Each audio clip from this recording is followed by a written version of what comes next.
నమస్కారం రాజ్ న్యూస్ కు స్వాగతం. నేను విజయ్. వివరాల్లోకి వెళ్తే తెలంగాణలో కాంగ్రెస్ అధికారంలోకి వచ్చిన తర్వాత తొలిసారిగా పొలిటికల్ అఫైర్స్ కమిటీ సమావేశం కాబోతోంది. ఇవాళ జరగబోయే ఈ సమావేశంలో సీఎం రేవంత్ రెడ్డితో పాటు మంత్రులు, ఇతర ముఖ్య నేతలు హాజరు కానున్నారు. పార్టీలో అత్యున్నత నిర్ణాయక మండలి అయిన పీఏసీ ఏర్పాటు చేయడం పట్ల సర్వత్రా ఆసక్తి నెలకొంది. భేటీలో ప్రధానంగా నామినేటెడ్ పదవులు, ఎమ్మెల్సీల నియామకంపై చర్చించే అవకాశం ఉంది. ప్రభుత్వం ఏర్పడిన తర్వాత జరుగుతున్న సమావేశం అయినందున ముఖ్య నాయకులకు కీలక బాధ్యతలు అప్పగించేలా చర్చించే అవకాశం ఉందని పార్టీ నాయకులు అభిప్రాయపడుతున్నారు. అలాగే కొత్త డీసీల నియామకాలపై కూడా చర్చించనున్నట్లు తెలుస్తోంది. పార్లమెంటు ఎన్నికలను దృష్టిలో పెట్టుకుని పార్టీ మరింత బలోపేతానికి తగిన చర్యలు చేపట్టే అవకాశం ఉంది. ఎన్నికల ముందు ఏ విధంగా పార్టీ పనిచేసిందో అలాగే మరింత బలోపేతం చేసే దిశగా అడుగులు వేసేలా నాయకుల మధ్య చర్చ జరుగుతుందనేది రాజకీయ విశ్లేషకుల అభిప్రాయం. రాష్ట్రంలో 17 ఎంపీ సీట్లలో వీలైనన్ని ఎక్కువ సీట్లను హస్తగతం చేసుకునేందుకు రోడ్ మ్యాప్ రూపకల్పనపై పీఏసీ దృష్టి సారించింది. అంతేకాకుండా 10 రోజుల పాలనాపరమైన అంశాల గురించి కూడా చర్చించే అవకాశం ఉంది. ప్రభుత్వ పథకాలు సరిగ్గా అమలవుతున్నాయో లేదో తెలుసుకోవడంతో పాటు ఆ పథకం వల్ల ప్రజలకు లాభం జరుగుతుందో లేదో తెలుసుకునేలా జిల్లా స్థాయిలో నాయకులను ఏర్పాటు చేసేందుకు ఈ మీటింగ్లో చర్చించబోతున్నట్లు పార్టీ వర్గాలు తెలిపాయి. ఇక ఈ నెల 19న సీఎం రేవంత్ రెడ్డి ఢిల్లీ వెళ్లనున్నారు. కేబినెట్ విస్తరణ, నామినేటెడ్ పదవుల అంశంపై హైకమాండ్తో రేవంత్ చర్చిస్తారని తెలుస్తోంది. లోక్సభ ఎన్నికలు సమీపిస్తుండటంతో పదవుల పంపిణీ ద్వారా పార్టీలో జోష్ తేవాలని రేవంత్ రెడ్డి భావిస్తున్నారు. ప్రస్తుతం తెలంగాణ కేబినెట్లో 6 బెర్తులు ఖాళీగా ఉన్నాయి. అందులో హోంశాఖతో పాటు పలు కీలక శాఖలు ఉన్నాయి. ప్రస్తుతం కేబినెట్లో నిజామాబాద్, ఆదిలాబాద్, హైదరాబాద్, రంగారెడ్డి జిల్లాలకు ప్రాతినిధ్యం దక్కలేదు. దీంతో సామాజిక సమీకరణాలతో పాటు అన్ని అంశాలను పరిగణలోకి తీసుకుని కేబినెట్ కూర్పు చేపట్టేలా పార్టీ అధిష్టానంతో చర్చలు జరపనున్నారు సీఎం రేవంత్ రెడ్డి.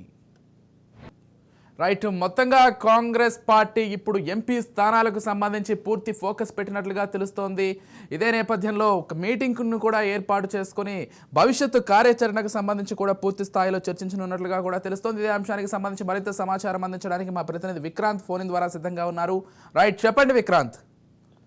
విజయ్, మొత్తానికి కాంగ్రెస్ పార్టీకి సంబంధించి ఈ రోజు అత్యున్నతమైన సమావేశం ఇటు కాంగ్రెస్ పార్టీ గాంధీ భవన్ లో ఉంది. ఇప్పుడు పిఏసీ సమావేశం కూడా ఈ రోజు 11 గంటలకు కాంగ్రెస్ పార్టీ ఆఫీస్ అయిన గాంధీ భవన్ లో ఉంది.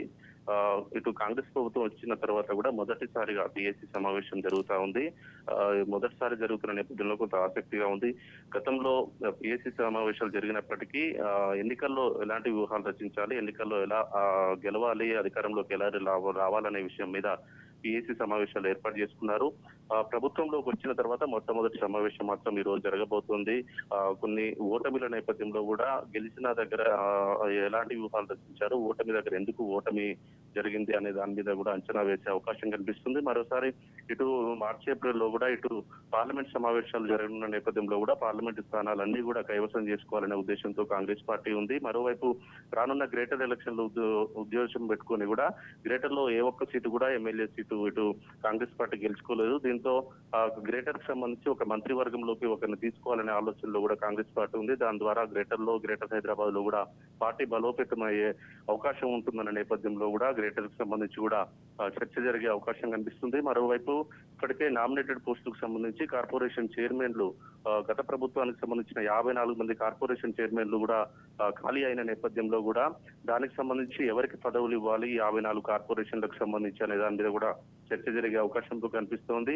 ఈ నామినేటెడ్ పోస్టులకు సంబంధించి అదేవిధంగా రానున్న రోజుల్లో కూడా ఎమ్మెల్సీ స్థానాలకు సంబంధించి కూడా ఇప్పటికే 6 ఖాళీలు ఉన్న నేపథ్యంలో కూడా ఎమ్మెల్సీలుగా ఎవరిని తీసుకోవాలనే దాని మీద కూడా ఈ రోజు ఈ పిఎస్సీ సమావేశంలో చర్చించే అవకాశం కనిపిస్తుంది. మరోసారి ఇటు ఇప్పటికే ఎన్నికల సమయం ఇచ్చినటువంటి 6 హామీలకు సంబంధించి కూడా 6 హామీలు ఎలా అమలు చేయాలి అనే దాని మీద నుంచి ఎప్పటిలోపు అమలు చేయాలనే దాని మీద, అదేవిధంగా కాంగ్రెస్ పార్టీకి సంబంధించి తెలంగాణలో పార్టీ బలోపేతం గురించి కూడా ఈ రోజు ఈ సమావేశంలో చర్చించబోతున్నారు. దీనికి పిఏసీ చైర్మన్ షబీర్ అలీతో పాటు ముఖ్యమంత్రి రేవంత్ రెడ్డితో పాటు మంత్రులు, అదేవిధంగా పిఏసీ సమావేశం కమిటీలో ఉన్నటువంటి 16 మంది సభ్యులు కూడా ఈ సమావేశానికి హాజరు కాబోతున్నారు. 11 గంటలకు ఈ సమావేశం ప్రారంభమవుతుంది. దాదాపు 2 నుంచి 3 గంటల పాటు ఈ సమావేశం కొనసాగే అవకాశం మాత్రం కనిపిస్తుంది. విషయం రైట్, థ్యాంక్ యూ విక్రాంత్.